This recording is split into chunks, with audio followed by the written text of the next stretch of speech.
Hemp clothing has become more common recently, in the form of shoes, shirts, purses, hats, and sweaters. Hemp makes for a long-lasting, durable piece of clothing. It helps block harmful UV and UVB rays. It is lightweight and is naturally resistant to bacteria and mold, making the clothing unique and beneficial. Lotions made from hemp have a high concentration of EFAs, which enables the hemp seed oil to enter directly into the lipid layers of dry skin cells to help replenish missing oil. The hemp seed oil is nourishing to the skin and can be made into lip balm, tanning lotion, soap, candles, body butter, body wash, lotion, and moisturizers. Hemp seeds are extremely nutritious. They can be eaten whole, pressed into edible oil like soybeans, or ground into flour for baking. They are one of the best sources of vegetable protein. They contain a full complement of essential amino acids. Essential fatty acids have been shown to lower blood cholesterol and dissolve plaque in coronary arteries. Biodegradable plastic can be made from hemp. Daniel Benham has been doing research on hemp plastics and has successfully produced CD cases and musical instruments. Even Henry Ford himself manufactured the body of an automobile from hemp-based plastic in 1941. The plastic was much lighter than steel and could withstand 10 times the impact without denting. The car was even fueled by clean-burning hemp-based ethanol fuel. Besides saving trees, the real advantages of hemp fiber are its superior strength and archival characteristics. Paper is made from cellulose, the structural fiber in plants and trees that allow them to defy gravity and grow skyward. The hemp plant, like cotton, produces cellulose fibers that are much more pure than fibers derived from wood. It is these impurities in wood fiber and the process used to remove them that turn your newspaper yellow when it is left in the sun for a couple of hours. This is also why many of the books and manuscripts published in the last 100 years are literally disintegrating on library bookshelves. Many of the early documents printed on hemp paper hundreds or even thousands of years ago are still in existence. One of the more notable documents drafted in this country in 1776 on hemp paper was the Declaration of Independence. Hemp was legal then, but those were revolutionary times. Fabric made with hemp fiber was also used by Betty Ross to sew the American flag. The industrial uses of hemp are indeed deeply rooted in American soil. Recreational use of marijuana is often frowned upon, but how does it compare to the most commonly used drugs in our culture? Tobacco kills approximately 435,000 people per year in the United States. Alcohol takes about 85,000 lives, and marijuana? Well, marijuana alone has never been responsible for taking a life. Nicotine is the most addictive drug next to heroin and alcohol, whereas marijuana is less addictive than caffeine.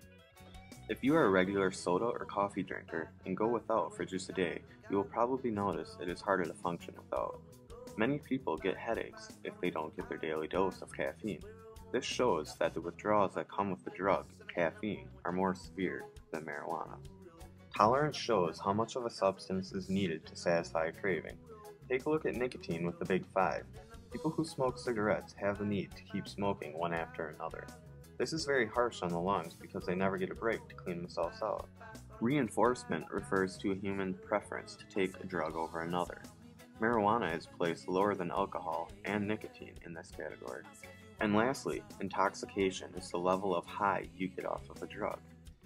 The high you get off marijuana is better than a nicotine buzz, but is far less intoxicating than alcohol. Marijuana has been picked on for hundreds of years now, but we'll clear it all up. Marijuana is a gateway drug. If you smoke pot, you are more likely to turn to harder drugs in search of a better high. First of all, marijuana is the most commonly used illegal drug, so people that use heroin and other hard drugs are very likely to have used marijuana. This makes for statistics that show people who do hard drugs have smoked pot. This can be misleading if presented in the wrong way. But really, this is a matter of morals. If you were a person who doesn't have a problem injecting yourself with heroin, what stops you from smoking pot? A hard drug user will not have a problem doing a soft drug. A marijuana user is more likely to do cocaine than a person who has never done any drugs before, because of their morals, not because of the drug itself. So you could say underage drinking is a gateway to doing meth. Because underage drinking is breaking the law, that individual is more likely to break the law to do meth than a person who doesn't illegally drink. Alcohol doesn't make you want to do meth, and marijuana doesn't make you want to do heroin or other hard drugs. The gateway theory is made of truths, but they are worded to make you believe marijuana is bad. The black market is a gateway to new drugs. Because most drugs are illegal, a user has to find a dealer, and many dealers sell more than just one drug.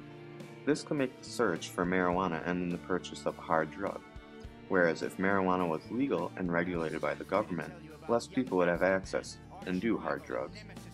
Because we are taught that marijuana is bad, when the truth is discovered, people may think that all drugs are okay to do. In other words, marijuana being illegal destroys respect for the law. Many jobs require employees to take random drug tests. These tests target the use of marijuana because THC takes about a month to clear out of your system. Hard drugs, on the other hand, usually take a week tops to clean out of your system. Alcohol takes under 24 hours. Cocaine and methamphetamine stay in your system for only 2 to 4 days. Typically, if a drug is removed from your body faster, your body is trying to get rid of it for a reason. So if you want to keep your job and still get high, you need to step it up to hard drugs. Marijuana is more harmful to the lungs than tobacco. Cannabis smoke contains many of the same carcinogens as tobacco smoke, including greater concentrations of certain aromatic hydrocarbons, promoting fears that chronic marijuana inhalation may be a risk factor for tobacco use-related cancers. However, marijuana smoke also contains cannabinoids, such as THC and cannabidiol, which are non-carcinogenic and demonstrate anti-cancer properties. By contrast, nicotine promotes the development of cancer cells and their blood supply. In addition, cannabinoids stimulate other biological activities and responses that ease the carcinogenic effects of smoke, such as downregulating the inflammatory arm of the immune system that is responsible for producing potentially carcinogenic free radicals. Cannabis vaporization limits respiratory toxins by heating cannabis to a temperature where cannabinoid vapors form, but below the point of combustion where noxious smoke and associated toxins are produced. Because vaporization can deliver doses of cannabis while reducing the user's intake of carcinogenic smoke, it is considered to be a preferred and safer method of inhaling THC. Marijuana lowers intelligence. I love Tommy Chong. I think that a lot of the Cheech and Chong episodes that people believe, not knowing that Tommy wrote and directed the movies, thinking that, that's what a stupid stoner looks like. No, actually, that's what a really brilliant creative genius looks like, acting like somebody you think's a stoner. In fact, many intelligent members of society have or do smoke marijuana, including many former presidents and even our current president, Barack Obama. When I was a kid, I inhaled. That was the point. John F. Kennedy used marijuana for his back pain. He planned on legalizing it in his second term, but was shot. George W. Bush says, "I don't want some kid doing what I tried." George Washington grew it and used it for his toothache. Thomas Jefferson said, "Some of my finest hours have been spent on the back of my veranda, smoking hemp, and observing as far as the eye can see." Andrew Jackson smoked with his troops. Franklin Pierce said, "It's about the only good thing about the war." Two of Abraham Lincoln's favorite things were sitting on his front porch, smoking a pipe of sweet hemp, and playing his harmonica. Bill Clinton smoked, but he never inhaled. James Monroe started smoking when he was ambassador of France. He smoked until he was 73.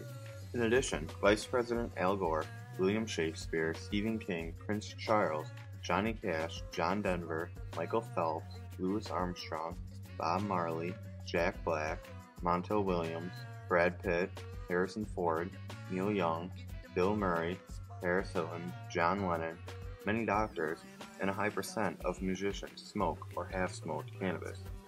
Even Bill Gates hinted he smoked marijuana in a Playboy interview. I'm not saying you should go out and smoke weed because of people we look up to do. I'm just proving that smoking marijuana does not make you an unintelligent person. People who smoke marijuana can be just as successful as anyone else.